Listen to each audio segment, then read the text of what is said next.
River State, Siminalayi Fubara says the outcome of court today, where the court stopped the CBN from paying the state some of his money, is the least of his problems.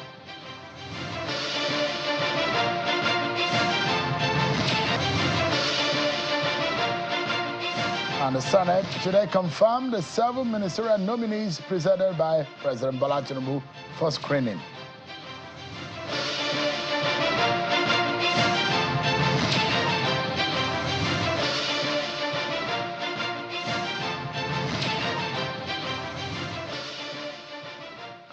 Hello everyone, welcome to the program. This is Politics Today live on Channels Television. I'm Sean Kimaloye in Abuja. Let's begin by letting you know that after several hours today, when the usual plenary was suspended for ministerial screening, the Senate has confirmed the appointment of all 7 ministerial nominees of President Bola Tinubu, which the names were submitted to the Red Chamber last week for accelerated consideration. The nominees were grilled by the lawmakers one after the other. The lawmakers began with Mr. Nwoko, a nominee appointed to replace Ms. Betty Edu as the Minister of Humanitarian Affairs and Poverty Reduction. We're going to take you to River State, where it does look like every day the political impasse and the crisis in the state keeps escalating, and in the dimension that no one knows where it will end. Today, there is a judgment from the court in Abuja stating that the Central Bank of Nigeria should stop with immediate effect disbursements of funds for monthly financial allocations to River State government, because according to the court, the presentation of the 2024 budget before 4 lawmakers by Governor Fubara is an aberration and a breach of constitutional provision. We'll be getting some legal insight. Plus, I will also be speaking with a member of the National Assembly, a senator from the Niger Delta region of the country, about major national issues. Stick around with me. It's going to be some very interesting conversation. But first and foremost, let's serve you with some of your political roundup stories.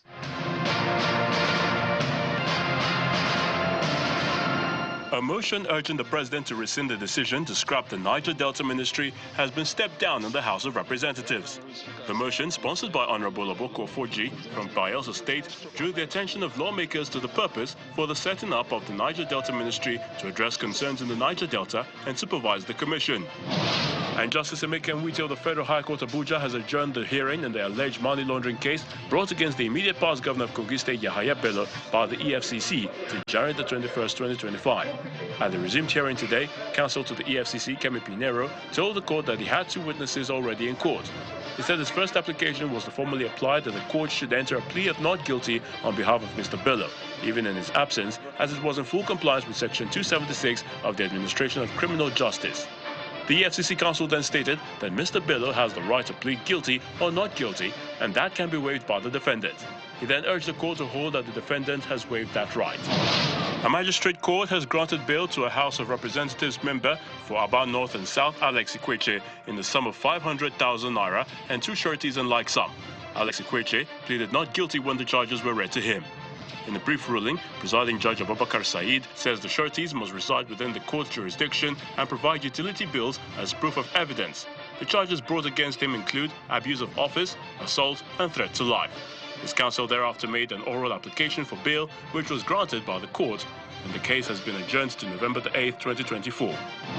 The Cross River State Governor Basi Otu has proposed a sum of 498 billion naira for the 2025 fiscal year. Speaking during the presentation of the budget at the State House of Assembly, the governor explained that the proposed budget, tagged the Budget of Sustainable Growth, earmarked 328 billion naira, that's 66%, as capital expenditure, and 170 billion, that's 34%, for recurrent expenditure. While reassuring the citizens that his administration's policy preferences are meant to snowball into the common good of the people, the governor also thanked the leadership of the State House of Assembly for building a common consensus among members to cooperate with the executive and judiciary arms of government to achieve a prosperous Cross River State.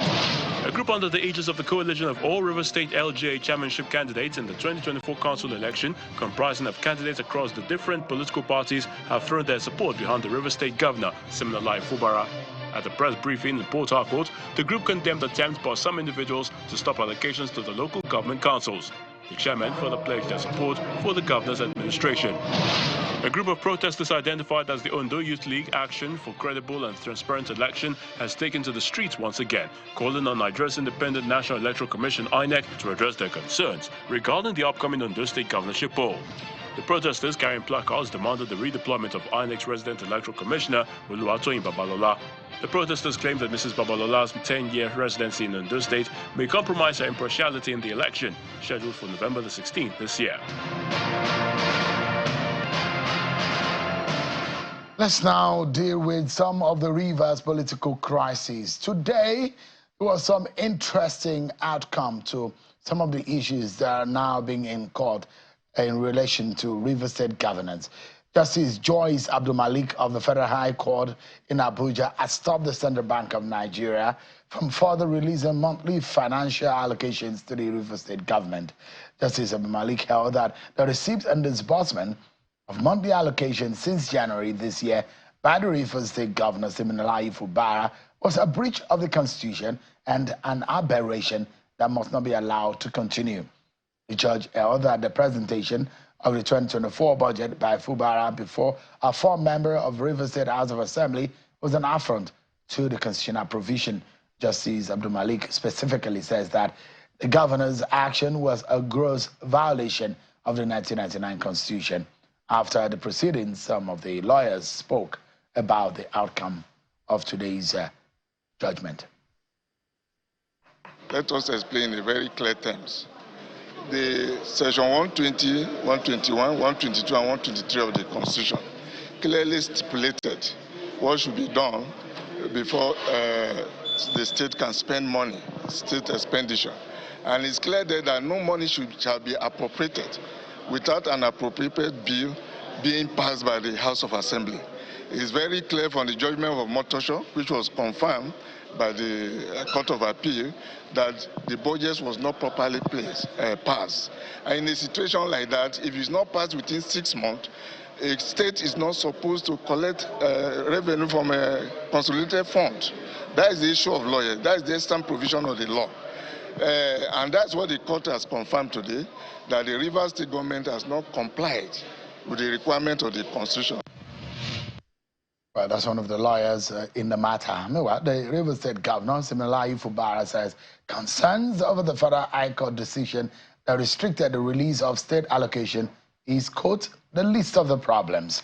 Governor Fubara stated these during a special Thanksgiving service organized by the state government to celebrate his administration's resilience amid escalating political crises, which began with the arson attack on the State House of Assembly complex exactly 1 year ago. Take a listen to Governor Fubara. They said we were not going to last for 1 week. We are here. We have done 1 year plus. We're also doing 1 year anniversary of the attempt. Today, we have the local government chairman sitting with us. They said commissioners should resign immediately so that we'll be crippled. Today, we have more than 23 commissioners. They said they are not going to do anything. We want to frustrate them in a program in UST. They said we are going to make them, they don't succeed. By the special grace of God, we have embarked on projects that are touching the life of Rivers State. So you don't need to bother about the stories that are in social media. That one is the least of your trouble. By tomorrow, I'm still going to pay my contractors. Governor Siminalayi Fubara there. Before we get to put our teeth in biting and chewing on that matter, let's bring some breaking news right here for you. Tonight, President Bola Tinubu has appointed Major General Olufemi Olatubosun Oluyede as acting Chief of Army Staff.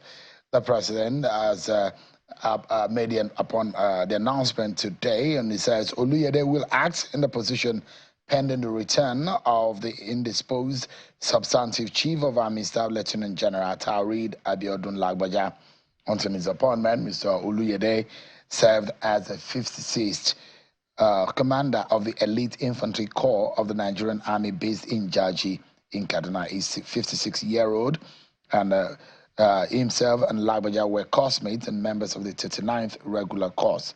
He was commissioned as a second lieutenant in 1992, and effective from 1987, he rose to Major General in September 2020.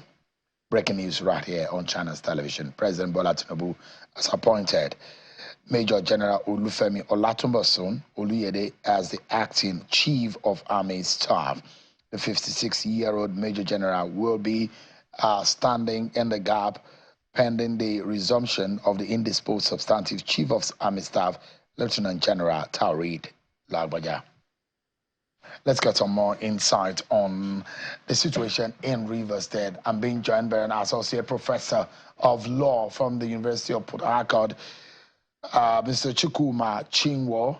He joins us virtually live. Thank you so much for joining us tonight. Let's begin. Let me get your reaction first and foremost. As a lawyer, what's your assessment of the judgment of the courts today, based on the Rivers matter and on the issue of the 2024 budget and allocations accrued to Rivers State? Yeah, Mr. Chinwo, it does look like you're muted. Could you please mute or mute the device? Okay, sorry, thank you. Can you hear me? All right, good. We can hear you now. Please go ahead, sir. Okay, thank you. So let me correct the impression. I'm not an associate professor of law. I'm not a senior lecturer in law, and right now I'm on leave of absence from the faculty where I teach. Yes, I checked with the situation in Rivers State, just like we hinted in your prelude. It's unfortunate that Rivers State is turning out to be every new day. We have some new developments, which are not very edifying for democracy, for rule of law, and for the state, the people of the state. But it's again comes from the Federal High Court. Some of the Federal High Court judges seem to be bent on leading Nigeria into the path of war, and particularly when it concerns to Rivers State. So, in this country, nobody will. So we need to begin to look at what is happening in the Federal High Court system, and it started from 2022 when the NJC made a rule that political matters should be taken to Abuja, and all those matters seem to have given the Federal High Courts an impression of omnipotence and being above the law. And that is a disturbing trend for any federation, to say that if I have a matter in Sokoto or Rivers State or in Lagos, political matter, I should take it to Abuja. And so the judges are beginning to act out of air of omnipotence and, with all due respect, seeming recklessness. That's what I see, because what has happened today is disturbing, not only for issue of the Mr. Chukwuma Chinwo is a lawyer, and used to be in the Faculty of Law, University of Port Harcourt, giving some legal insight into what has happened today in court. There are major decisions made by the judge today, which includes that the Central Bank of Nigeria should cease the disbursement of funds to Rivers State government. The court also held that the presentation of the 2024 budget by the governor to a full member of the House of Assembly in Rivers State is an aberration. The court also held that that decision to do so by the governor is a breach of the Constitution, and calls it an aberration. So we're getting some insight into all of that. It does look like we've gotten some technical glitch, but we'll take a break, everyone. When we return, more on the Rivers matter. Then we'll dwell also on the state of the nation with my next guest, who is a senator of the Federal Republic of Nigeria.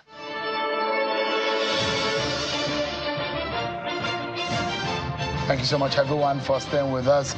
It does look like when technology and network wants to have a mind of its own, there's really nothing you can do. Mr. Chukwuma Chinwo, who is a member of the Governing Council of the Rivers State, Rivers State University, and a senior lecturer in the Faculty of Law, a constitutional lawyer, has been speaking with us. Maybe we can quickly just get to a wrap up, because the network is really give us an understanding of the legal implication of the judgment that came out of the Federal High Court today. Well, my understanding of the legal implication is that it is an effort to shut down government in Rivers State and put the state into chaos and anarchy. I don't know how we expect government to work without revenue, but thankfully, we are lucky in Rivers State that the governor has been able to raise the IGR of Rivers State. Tinubu himself is an inspiration for situations like this.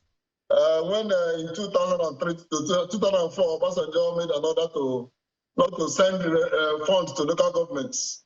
Even though this is worse than that, because that was just to local governments. The state showed this in the ingenuity in raising revenue. Our Rivers State governor had shown that ingenuity since last year that from 12 billion, we're able to hit at 26 or more billion. I think, and he's shown himself an efficient manager of resources. I think that we'll be able to get over it, but it is really bad that that has to happen, that the judge has to make that kind of order to shut down government in a state. In the federation, ignore the judgment of the Supreme Court in 2005 in Attorney General of Lagos State, Attorney General of the Federation. We can't continue the trend judges of the Federal High Court are going. NJC should do the right things and stop this what seems to be rascality, because I don't like it. I've had to bring an action against the NJC in Abuja, but the judge wouldn't sit and decide quickly. But we need to decide on what authority does the NJC have to say that matters that affect political parties and judges in Abuja, with all due respect to the greater number of men and women of honor, but some of them have the kind of duty not expect of judges, and that is the implication for us, because we are leading this nation to anarchy. And Rivers State is beginning to be like the trigger point, and this is because the FCT minister, is open enough that nobody will have to say in parable, has said there will be fire in this state. And these judges are giving room to do that. The lawyers who are his lawyers, they have to realize that they owe more responsibility than just money. Because we can't continue the way these things are going. Constitutionality in a nation is not achieved by courts dancing to the interest of the whims and caprices of particular individuals. The 26 or so members of the House of Assembly defected openly, and there are only 4 members remaining. Was the House of Assembly to shut down? Have we not talked about the doctrine of this destiny in this state, in this nation? That the people who are there elected, duly elected, were there to also abdicate because 26 have abdicated. If National Assembly, God forbid, assuming any something happen and a greater number of the members of the National Assembly are not sitting, does it mean Nigeria will not move again? It's not done. It's not done. And so it's strange that the judges could make that kind of order on the CBN to happen to the life and the interests of the people of the state because of the interests of one person who they want to please. So the implication is bad for the state and for the law of this country. Thank you so much, Dr. Chukwuma Chinwo, who is a constitutional lawyer. Thank you so much indeed for your thoughts on that matter. Thank you indeed. My pleasure, thank you. Thank you so much. We switch gears now, everyone, and I'm being joined tonight on the program by Senator Ned Nwoko, who is a federal lawmaker in the National Assembly, representing Delta State in the National Assembly. Is live with us on the program. Thank you so much, distinguished, for joining us tonight. Thank you. Interestingly, you've had a long list of, it does look like some of the motions and bills that you have moved on the floor is sometimes what a federal lawmaker will move in 4 years. I mean, or more, or 2 terms, but you've done that. I'm quite interested in the relevance of some of these bills to our present situation. Interestingly, you and your colleagues screened and grilled the man to replace Beto Edu, and you are one person who is saying that you moved a bill for the creation or the removal of the humanitarian affairs or this handout to be replaced by a particular agency. Mm-hmm. How do you think that can work? Are you saying the present structure is not working? Well, thank you very much for the opportunity. As a matter of fact, it's just a big coincidence that today we screened the minister who is coming to replace Beta Edu. And I listened attentively to the first question that was asked of him. I never met him before, but I was very impressed that he offered a solution going forward.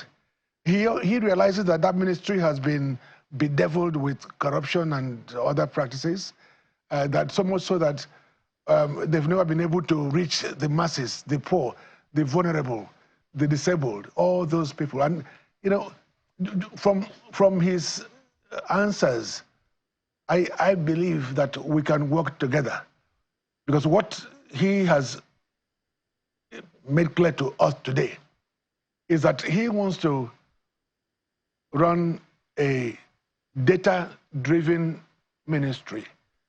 And he went on to explain how this will work, almost like what I have proposed in my bill, which is that we should have data of everybody, from the units, as he put it, which is the correct thing to do, to the wards, to the local governments, and to the states. What, in simple terms, what he said today is that there should be database for everybody.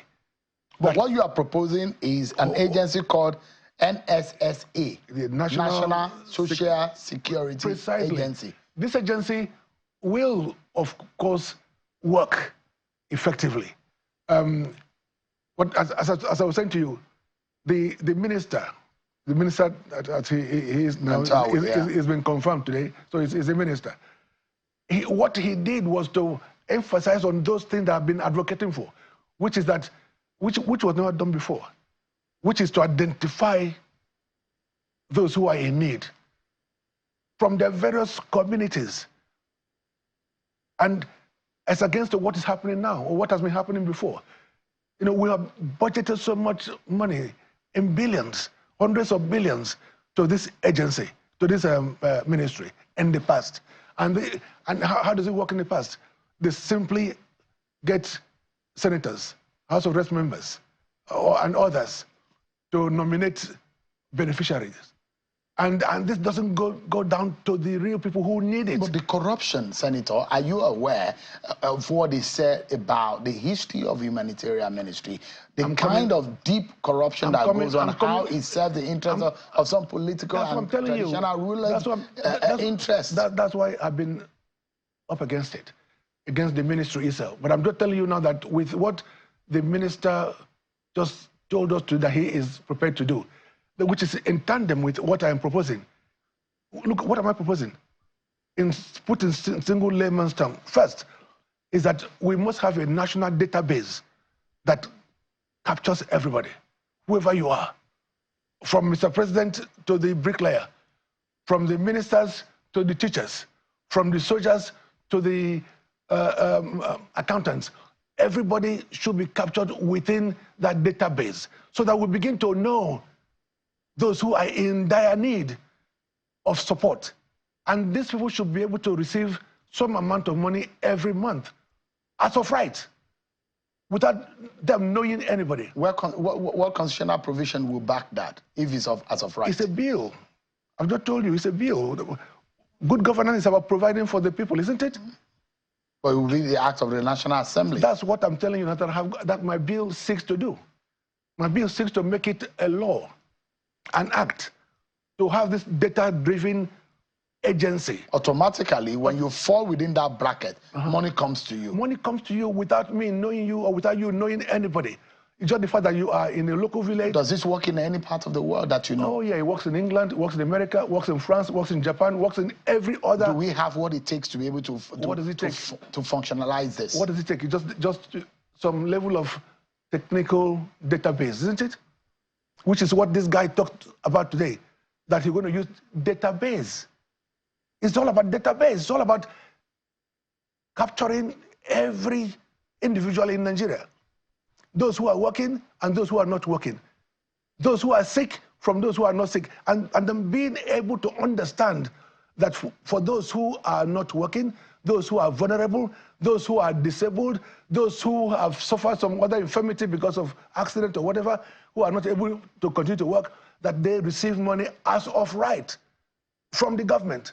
So there should be money in that fund, not shared. You don't carry money because some governor likes you or some senator likes you, they will nominate you, and then you get some $100,000 in a month, a one-off payment. All I'm saying is that the system has to be transparent. So what we have now is a failure. Oh, it is. There's no transparency, there is no accountability. There is none. There is none. So people don't. There's no governance in terms of, helping the poor. We've run a system that lack data, Senator. No, where do we start from? That's what I'm telling you. The minister said something today that I applauded.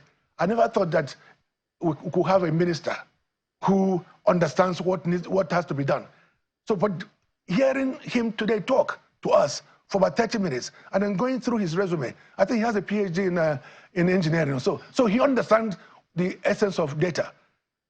And all we just need to do is to give him all the support that is needed so that the relevant agencies and ministries will begin to compile the list of Nigerians. Part of what you're suggesting also is that every Nigerian, through that bill, which you call the National Social Security Agency bill, and if passed into law, every Nigerian will have an identity, of course, captured, of course, known. Of course. And in that case, is it similar to the NIN? The NIN is just one of those numbers that could be used to establish this. There are other ways of doing it, but federal government has to set up a database agency, that will. We have to work with a verifiable information, with an acceptable and known information. So, if somebody, let me just go back to this again. If somebody is disabled, and they are not able to work, and they are in your village, how would they get to your senator or the House of Representatives to give them that allowance that they need to survive, to eat and pay some bills? They would never be supported by anybody. So those are the people that we should target in advancing this country. We must look at those who are really in need. And there are many of them. But the fact is that this ministry has never addressed that. What the ministry has done before, let me tell you what they've done before.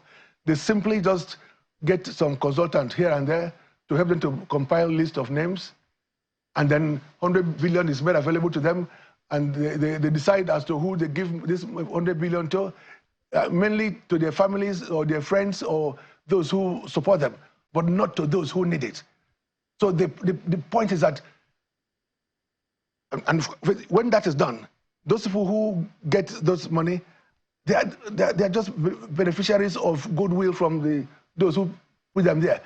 But this agency that I'm proposing now, what it does is to identify those people who are statutorily entitled. Yeah. So it becomes of rights. Now, the question is, we have multiplication, duplication of identities. Yes. Your driver's license, and in other climes, you only need one identity. But I think they can use NIN, the NIN, to unify them. Yeah, because you have the BVN as an identity, yes. You have the NIN as an identity, you have your international passport. You cannot rely on the passport or driver's license. If you are talking about the point I'm making is this. I'm looking at the solution and where we start from. We have multiplication of all of these identities. What you are proposing is one identity for a Nigerian, which will capture everybody, your social status in the country. So do we then collapse? INEC also has your data. Yes. What's it called? The traffic guys also have your data. That is because everybody has data. Nothing has worked. No unification. Yes. So we must start from the unification of identities. Yes. And it's looking like a security matter, isn't it? It is. It is. So whoever you are, even if you are wanted by the police, it will be there. If you're wanted by customs or you have been evading tax, it will be there. You know, so when they put your name, Sheun, your details will come up. So everybody who is looking for you, who wants to know who you are, what you are, stand for, it will be there. And with that, they can plan Nigeria. We can begin to plan for the most vulnerable, for the most poor in our society. How urgent do you think this should be done? Like yesterday. Let me take you to one thing also. Let me tell you, I understand that some more money is being released to the ministry and all. No. Before they start releasing money, this can be done so quickly. Let's fix it first. Yes, we can get 36 experts or 37 experts. I say, you go and handle Delta. You go and handle Lagos State. You go and handle, and then they bring them together. Because that looks like a more kind of sensors, quasi-sensors. It is. Yeah, and data capturing. It is, and it's going to be biometrics also. Biometrics, of course, and it will be reliably used for anything. Verification. For anything. Yeah. You know, there is something that I mean, because this has security implication, this also has economic implication. You have also moved a bill for the prohibition of foreign currency use in Nigeria. It's actually captured in the CBN Act. The usage of foreign currency for transaction in Nigeria is illegal.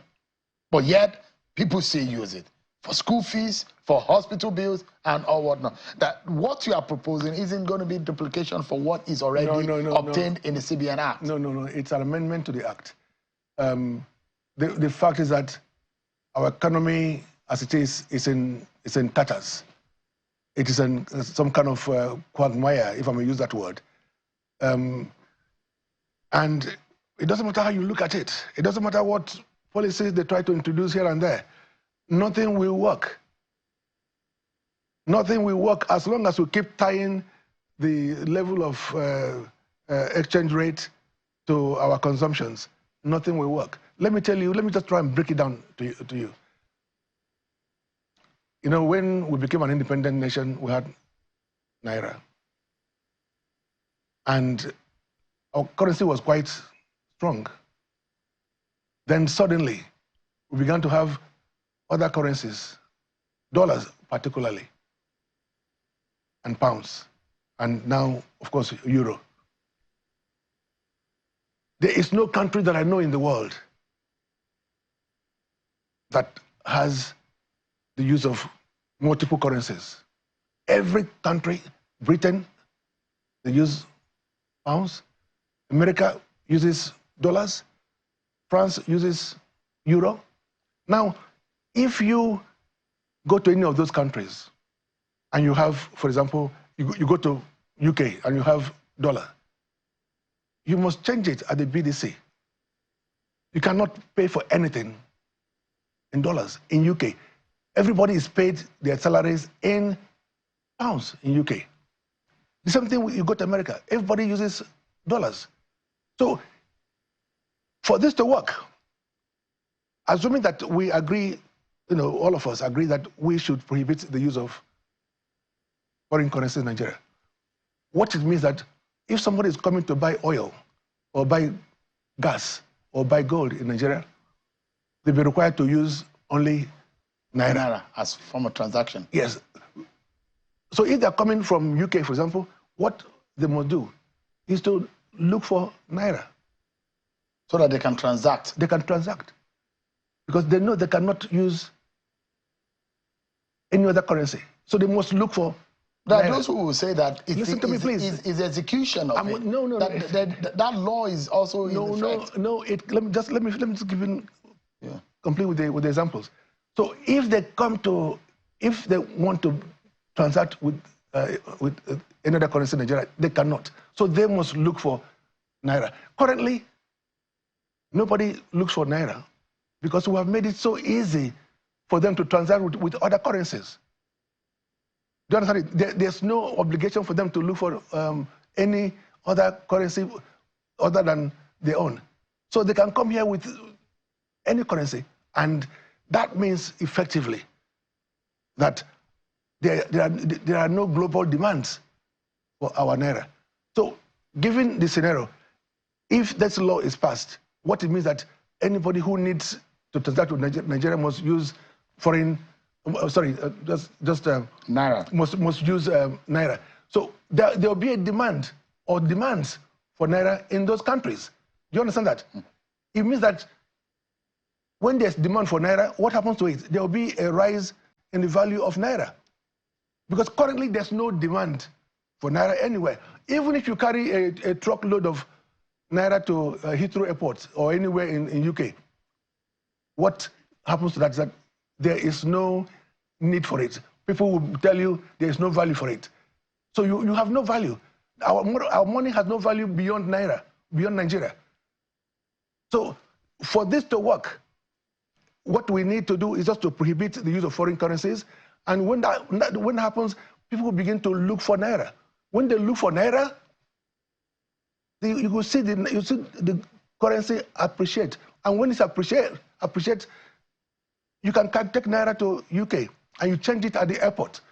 You know, because they need Naira. They know that the businessmen who are coming to transact business in Nigeria need Naira. So they'll be happy to take Naira from you to keep for future transactions. But now, they don't have any need for Naira. Can that fix our economic problem? Oh, yes, it can. This is the solution. This is the simple solution. You cannot go to Morocco, for example, and use any other currency other than dirham, the local currency. Is it difficult to understand that, okay, take for instance, how our economy has been bastardized.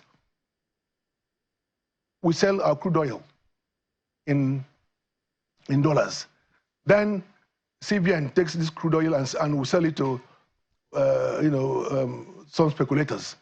Then you have what they call parallel market. Some official, the other one unofficial, involving dollars. Parallel market has to do with dollars, isn't it? So why do you need a parallel market in your own country? Why would you need to subject your own currency to this humiliation where you're allowing the other currencies to box into a corner? Nobody respects Naira. Senator, isn't going to be an oversimplification of the economic problems of Nigeria, because there is a fiscal aspect of the economy, and the other aspect that there are those who believe that one singular action of the president, the removal of fuel subsidy, is a major effect, or that has major effect implication for the economy, the flotation of the Naira, the unification of the currency windows, and a few other decisions. Mr. President has been trying to do that through some unification of the exchange rate. Yeah. That's one step in the right direction. He has also taken another step based on something that I have been advocating for, which is that anybody who wants to buy crude oil must pay for it in Naira. In Naira. I've been talking about this. So the EFCs, for example, they've also said that you can't transact, some other businesses in Nigeria with Naira, but it has to be a wholesome approach. Now, take, as I said to you before, foreign workers in Nigeria, all foreign workers in Nigeria are paid in what? In foreign currencies. Why on Nigerian soil. On Nigerian soil. That is discriminatory. That is unacceptable. Because as I said, if you go to other countries, in France, it doesn't matter who you are. You are paid in euro. Again, you go to UK, you are paid in pounds. It doesn't matter what work you do. You go to to America, you are paid in dollars. So it doesn't matter who you are. So we must unify our currency. We must seek to protect our currency. And this is something that has to be done with the prohibition of the use of other currencies. Just take, for example, most people have foreign currencies in their local accounts here. We don't need to have that. That also has to be prohibited. All these people who have you will know that this is the biggest problem we have. It is not oversimplification. It is the fact that when you stop the use of other currencies and also stop the importation of goods, then you begin to promote local. Did you hear what Dangote said yesterday? Let me finish, please. You start to protect local companies, local industries, local manufacturers, local producers. But you must take a step in doing this. I know some people say, but how can you prohibit everything? We can prohibit virtually everything except for those very limited essential things that are, So as far as you're components. concerned, most of these luxury items should be banned. Should be banned. Anything that we cannot produce, we should forget it. We should forget it, yes. It will force us to look inwards. Look inwards and begin to manufacture, begin to produce. And these are all part of the bill that I put Are you worried about what Dangote said yesterday, for example? He said he has about $1 billion worth of fuel, refined product in his storage. And he was begging the marketers, NNPCL, that they should patronize him. Does it bother you? It does. There's just one single solution to that. In line with what I've said before, what the government must do is to prohibit the importation of crude or refined products into Nigeria. We cannot continue to import anything and expect something different from to happening in the economy. So what has to be done is just to prohibit the use of the importation of refined products. People are still importing refined products. They're still competing with Dangote. So we must protect that industry, that refinery. And then we must also take steps to repair the other government-owned refineries across the country. We have no reason whatsoever. This is the only country that's oil and gas producing that's importing refined products. And your state, for example, is one major, and I've heard some of your comments that you've made about governance in your state, for example. Yeah. The Opai power plant. Of course, yes. You've also talked about accountability. Of course, in yes. The kind of money. You said what your state, Delta, has received, put together, the allocation is more than this whole Southeast region. Of course, yes. And those who believe that maybe you have a personal grouse against the governor. I don't have any. I mean, I worked for his election. I worked for his nomination. I worked for his election. We've been friends. But beyond that, I have my obligation to my constituents, those that elected me. They're asking for power supply, and we have the source of power supply. It's just to step it down. So the state government cannot tell me, oh, it's a federal government's duty. It is not the federal government's duty. It is your duty to step it down, because this is something that will affect the populace, our people. Is the governor listening to you? Look, whether he listens or not, the people will listen, and the people will know what to do. So we need to have power supply that is constant for our people, and the power plant is there. My power plant is there, supplying about 1,000 megawatts of light to the national grid. Oh, yet the people are living under the plant in total darkness. So what the government needs to do is to pay the contractors who have been, the contract has been actually been awarded to some companies by federal government, pay them to complete the step down. With that, you have complete power supply. In the argument as to, oh, it's federal government's job to do, federal government will not do it. Because if they look, the agreement is that there should be 100 megawatts taken from that 1,000. So if they take 100 megawatts from that 1,000, it will mean less for Abuja. It will mean less for Anambra State. It will mean less for Kogi State. So federal government is not in a hurry to do the step down, because they know that there will be some kind of deficit. So the state government might as well pay for it. But if they don't want to pay for it, I've told them, look, I have got 2 companies that are willing to fund it. All they just want is a guarantee from the state government that their investment will be safe, secured, so that they can pay for the step down and then get their money from billings over time, 20 years, 25 years. You have questioned and queried the performance of Governor Sheriff. Hold on. The same thing with the water, the dam in Ogwashiku. This dam has been built, completely built by federal government.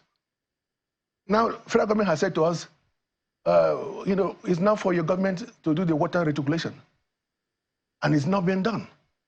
For over 10 years that the dam has been built, this has not been done.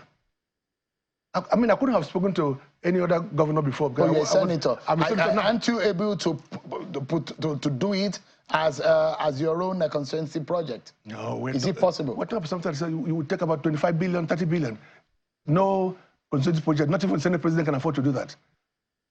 So it's something, what we need is either the state government to put in money to do it, or allow some financiers to do it and collect money from the billings to the people. If you don't do this, I mean, so what are you doing? What is the sense of governance? Senator Nwoko, you have queried the performance of the Delta State governors, Governor Sheriff Ovorivori, and you've said that in the utilization of the funds and the allocation available to Delta State, you've really seen less of work being used, being done from the money accrued to the state. Yeah. Are you able to validly substantiate your claim? It's very simple. It's very simple. Before I went public on this, the governors people have gone public to say that the state was owing some hundreds of billions of naira, and that the governor has been able to pay about just about less than 200 billion out of it. So it's in the public, like everybody knows. His media people have gone out to say this anyway, that that the state has a huge debt profile, and that they are paying so much, they pay so much, and that they continue to pay service that debt. So, but that is not my problem, because every government can borrow. If they have such revenue every month from the foundation account, and so much of it goes towards servicing of these loans, it does not stop them from borrowing to meet the needs of the people. And how do I explain to my people that, sorry, we can't do the water for you, we can't do the light for you, we can't do the road for you because the government is paying debts incurred by previous governments? Is that an explanation? So there's a pressure from your people? Of course, yes. And you are also asking for the creation of Anioma State. Yeah. Is that possible? It is very possible. How? Wow. What is the need? Well, the need is for self-determination. Let me tell you this. I represent 9 local government areas. My constituency is made up of 9 local government areas. Out of these 9 local government areas, 6 of them are oil and gas producing. We are predominantly an agricultural agrarian people, and but of course some of it have been devastated through oil and oil pollutions. But to have a state is something that our ancestors, our people have been clamoring for over 50 years. We are the Anyomas, are Igbos, largely Igbos. So you want to be the 6th Southeast state? We will be the 6th Igbo state, because, I mean, we're getting the support from Southeast. The fact is that federal government is going to create one state. They will create one state.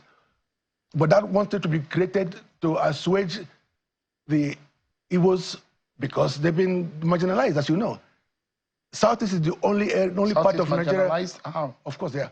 Look, you're talking as if you're not part of Nigeria. Southeast is the only zone that has 5 states. Others have 6 states, except Northwest that has 7. You don't call that being marginalized, isn't it? Why? How do you determine?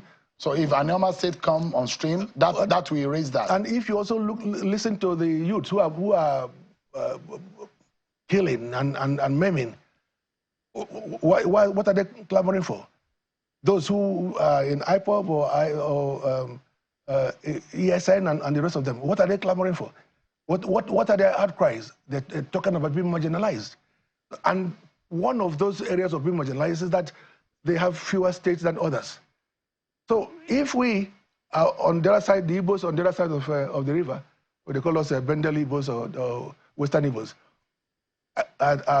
if we also have a state that could become the 6th state of Southeast, or even if it's going to be 7th state in South, at least the fact is that the average Igbo person will feel, okay, something is being done for us. All right. Senator, we are totally out of time, but there is a controversial bill that you have moved for every Nigerian to be able to carry arms. America is suffering from that particular policy. And now Senator Ned Nwoko is clamoring for the problem, the age-long disaster happening in the United States, to be localized here in Nigeria. We just have 30 seconds. Do you still think that that's to solve our security problem? Oh, it will. It will. Look, let me tell you this. My SLA was killed in November last year. And the wife told a story. The wife said that the estate was attacked by some kidnappers. They were going from house to house. And they knew they were coming to them, but they couldn't do anything. When they got to their door, they literally wanted to knock down the door, but my SLA, who is late now, said to the wife, look, you go and hide somewhere. Let me talk to them. Of course, the wife and the kids went to hide under the bed in one of the rooms. When he went to open the door, he was taken. And we never saw him alive. Nobody saw him again. As a matter of fact, those people who took him away have been arrested. And the body of my SLA was also recovered by the police. Now, if he had a gun, or if members of the community, or those people in that estate had guns, you think the